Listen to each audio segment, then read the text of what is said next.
बिनि सायाव बहुत बारा बुंनांगौ गैया कारन गणतन्त्र देशाव बयहाबो गावबा गावनि साननाय दङ जिहेतु बिथांमोननि मेगनाव माने बिटिआर एग्रिमेन्टखौ खोब माने जाफुंसारनाय बायदि मोनाखै गतिके बिथांमोना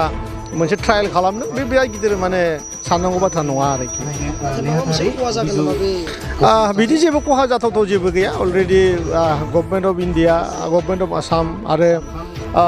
जोंनि जे आगोलनि बिटिसि सरकारमोन बिथांमोनानो रायलायलायनायनि गेजेराव मोनसे सुक्ति जादों गतिके दा बेखौ गोदानै आरोबाव माबा मोनसे जाथावथावखौ जोंनि मेगननिफ्राय जों नुवाखै आरोखि आं बिदिबो साना कारन समग्र रायजोखौ लानानैनो बिथांमोनाबो सिन्था सरसा खालामदों आरो गोबाव सम बिथांमोनाबो रायजो दैदेनबोदों रायजोआ बबेथिं मोजां बबेथिं गाज्रि बिथांमोनाबो बे खोथाखौ मिथिगौ गतिके आंबो सानदों खेबसे माने कर्टआव ट्राइ खालामदों आरो जास्टिफिकेसना मोजाङैनो ओंखारगोन होननानै आं बुजियो आरो गोबां सिगनेटरिफ्रा सोरखौबा थगायनानै लांदों मादों होननानै दा मिडिया पार्सनफ्राव ओंखारबाय दं आं एसेबालागै माने ब्रिफलि खोथाखौ आङो हमस'हरनो हायाखै जुदि थगायनानै लांदोंबा बे गाज्रि बाथ्रा जादों आरो जुदि फ्रेन्डलि जुदि माने गोसो खुसियैनो जुदि थांदोंबा बेवहाय ट्रायल खालामना नायनाया मोजां जागोन होननानै सानो आरोखि दैदेनगिरिनि मुसुखाखौ सावलायनायखौ नुनो मोन्दों नाथाय बे मोनसे खुद्रिनाय सोलिदों माने खोथाया बिराद सेन्सिटिभखाय बेनि गेजेराव खुद्रिनाया जाखागोन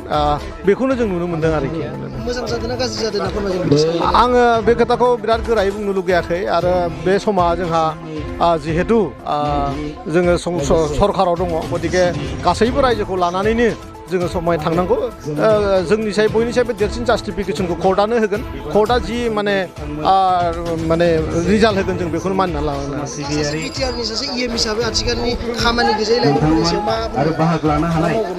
खामानिखौ लानानै आंहा जोबोद माने गोजोननाय दङ ट्रिपल इन्जिन स्पिडआव खामानि सोलिनो थांगासिनो दङ सोलायनाया जों बुंगासिनो दं मुगाया मोनसे गोदान मुगायाव जों जोंनि हारिखौ दोनहैगोन बे एकदम पाक्का सार्वफाला इडुकेसनखौ लानानै लाइफ स्टकखौ लानानै लामा दलांखौ लानानै नैबे फैगौ बोसोराव बांग्रिंफोर बायदि मोनसे परिबेस फैगोन बे खोथाखौ आङो बिटिआरनि रायजोनो खोन्थानानै होनो हायो आरोखि